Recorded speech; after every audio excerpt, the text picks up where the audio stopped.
Okay, I think we're live. I was watching to see. Anyway, 4 o'clock my time, 5 o'clock, 3 o'clock, 2 o'clock, depending on where you are. I'm going to check one more time, see if anyone else is trying to join, because we've had lots of invitations and people wanting to join the group. And so I've been approving those recently. But what I want to talk about today, let me just, I am not a multitasker, especially when it comes to this. These people that can, okay, give me a second. I got 3 people and they're going to be the last ones that I think are going to get approved because I cannot do all of this multitasking. What I want to talk to you today, and while I do this, we'll see how multitasking I can do, is talk to you about getting started. It may not be quite the answers you're looking for. Okay, Melissa, there you go. And but I want to just talk about some ideas that you ought to consider. One thing I want to make sure you know, and that is just because one person does something doesn't mean that everyone else. And I've seen a lot of people put questions out. What 3rd grade curriculum should I use? And to be honest, one thing works for one family and another thing works for someone else. And so we just need to realize that we need to take a step back sometimes.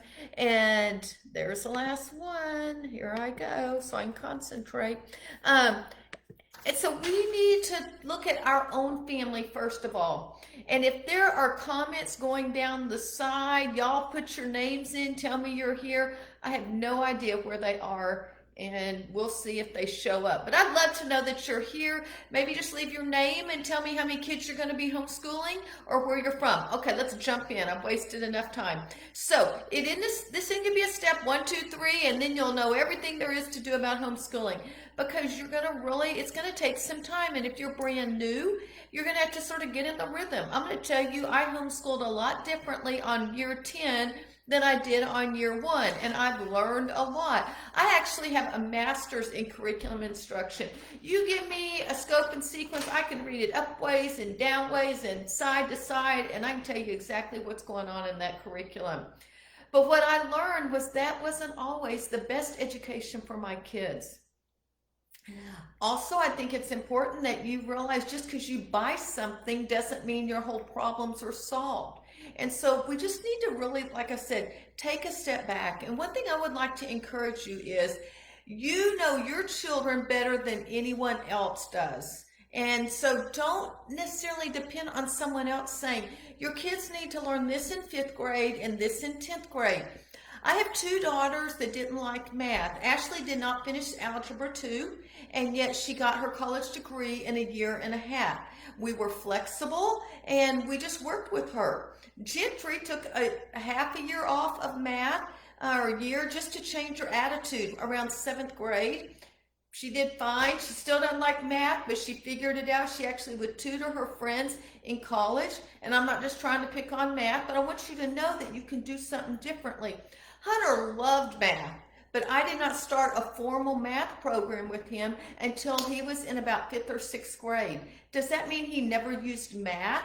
No. He actually used math all the time. He could answer the girls' math problems faster than they could, even though he was like 4 or 5 years younger. And so once he started, I want to say his 5th or 6th grade, in a year and a half, he completely caught up. And I have reasons. I'm not going to go into my reasons there, but there were some real reasons why I did this. And in high school, his last 3 years of high school, he actually went to a private school, and he won the math award as a sophomore for the entire high school math, whatever. And so all that to say is to give yourself grace. You know your kids best, and you also need to start to look at you and your family. So one of the first things I would encourage you to do is say, why are you homeschooling? And what do you want to accomplish in your homeschool? I know that's not step 1, 2, or 3, and goals aren't always that fun.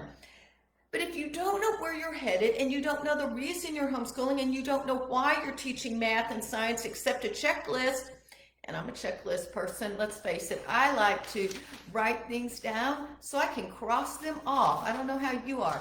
But anyway, if you're a checklist person, that's good, but you still need a reason for why you're teaching those subject areas. So I would say find some time that you could just be by yourself. Now, that's not completely impossible. I know during this time period it might seem that way. Normally, without all the quarantine and everything, I would say trade babysitting with another mom, and you each take one afternoon to really think about your homeschool, think about your goals, think about why you're doing this, and then start to analyze and look at where you're headed. Now, you may not be able to do that with your quarantine, but maybe you could work something out with a grandma or with your husband on a Saturday morning that's maybe at home and not working, and that might give you a chance to be able to think through what you want to accomplish. I think it's important, and I teach this in my approaches to Christian homeschooling. What do you think an educated person is? So there's one question you should ask yourself. And then you ought to ask about what are your family goals, and then what's a goal, and those are sort of long term. And then just think of one or two goals for each of your children, and then begin to choose your curriculum according to the goals. Because if you have a 10th grader, maybe that's got some special needs, never going to college, does it really matter if they do trigonometry?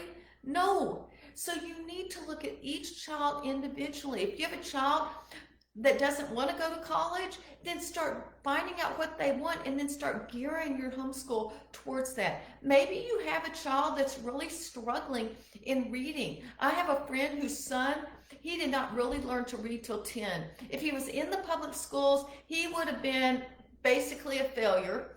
And here she was a school teacher. And the interesting thing about it is he learned to read at 10.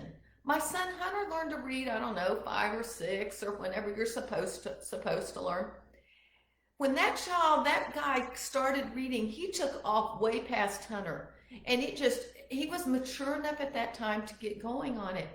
And I say that because in homeschooling, we can allow for our kids' strengths and weaknesses.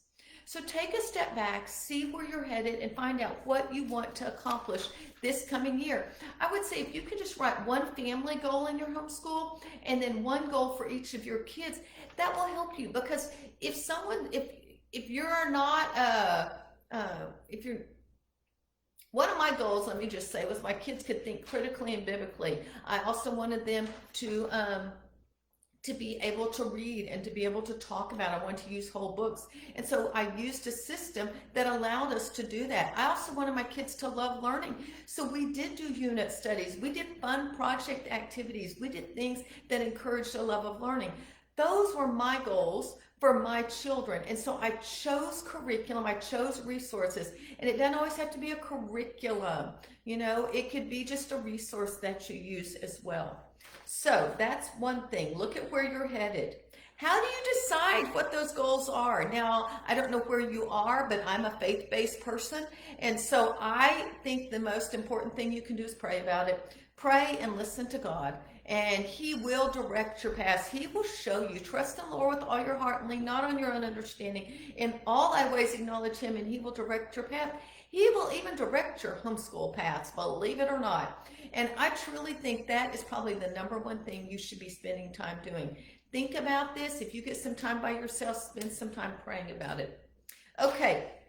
The other thing I want you to know is when you're choosing curriculum, just because it has a lesson plan set out for you, don't use that lesson plan as a security blanket. Too often we are so dependent on those lesson plans to tell you, hey, do this, this, this, and this.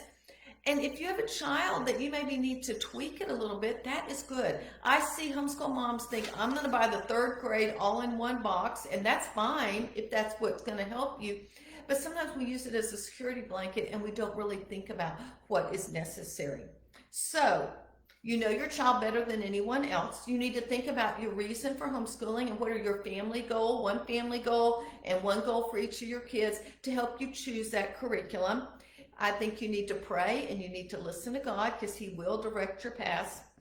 Now, what I would like to do is move into scheduling. I'm trying to look at my time. I don't have my glasses on. The clock's about that big on my computer.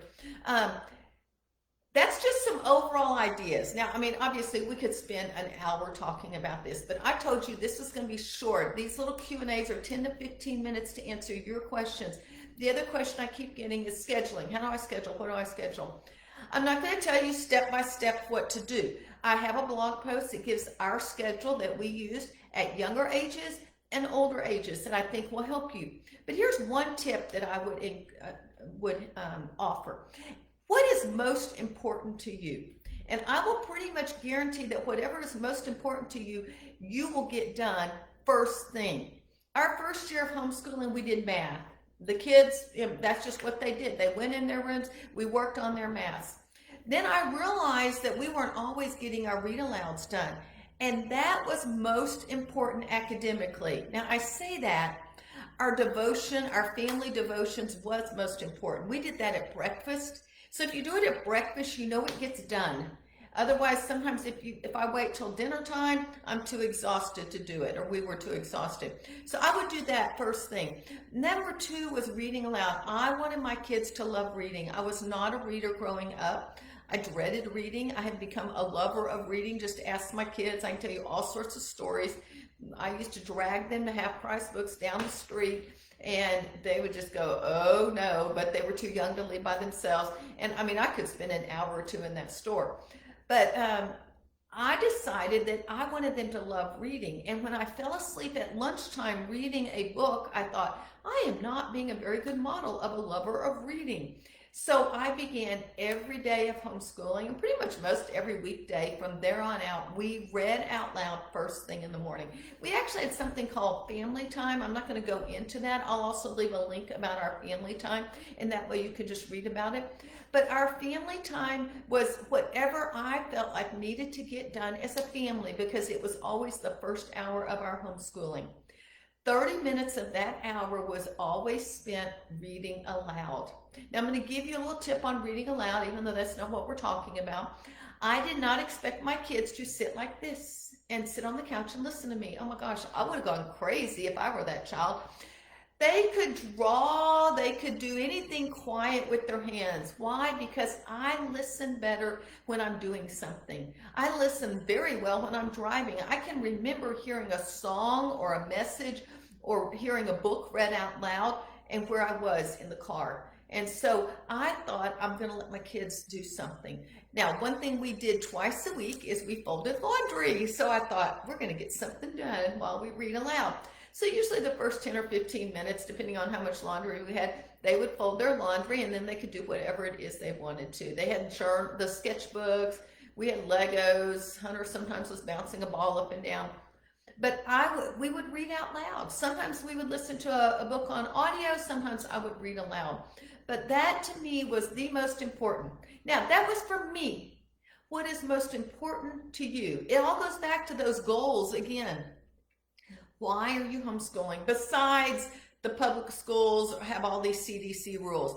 Think a little deeper. Why is it that you want to educate your kids at home? And use that to choose your curriculum, to be able to get started. And whatever is most important, you'll do first thing. And I can pretty much guarantee it, because here's what a lot of you do when you wake up. You do this. Oh, let's see what's on Facebook. Oh, let's see what's on Instagram. That's what's most important. Whatever we do in the morning is usually most important. So I would just say, when you're scheduling, think about what is truly the most important and always schedule it first, because you know it will get done. That's what I did. So you know your kids better than anyone else, so you ought to be able to make some wise decisions. Just because you have a lesson plan doesn't mean it's your security blanket. Have a reason for homeschooling. Have one goal for your family this coming year and one goal for each of your kids. And then I would say pray about this. Listen to God. He will show you what to do, I believe. Then I would say then in your scheduling, whatever is most important, that's what you're going to do. Now, if you have some other comments about getting started or choosing curriculum, feel free to pop a comment there. If you have another question, feel free to do it. That's pretty much what I have to share today. My hope is to answer some of these questions. I get that, how do I get started? Like probably once a day when people are joining this group. And so I felt like that was a really important one. And then how do I choose curriculum?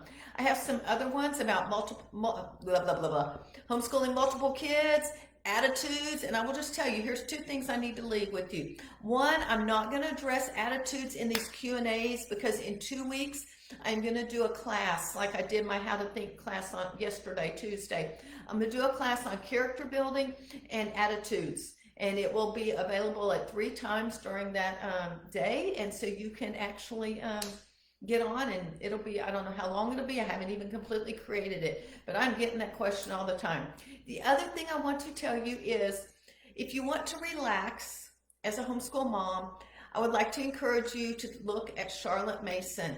A college kid gave me a book about Charlotte Mason the summer before I started, and I completely changed my whole outlook, and I went away from textbooks, and I feel like I had real life learning, real life habits, real books. There were real everything, and there was a purpose. I'm giving away my Charlotte Mason toolkit through Monday to anyone that buys the homeschool grab bag. There's a super grab bag. There's a deluxe grab bag. I've sent some emails. I'm going to be reviewing some of the materials that are in there starting tomorrow, so watch your email. But if you would like that Charlotte Mason toolkit, it comes with a video workshop on how to implement it. It comes with 2 ebooks. One's on getting started and one's on implementing. And then it comes with a read aloud book list for our top read alouds that we enjoyed as a family.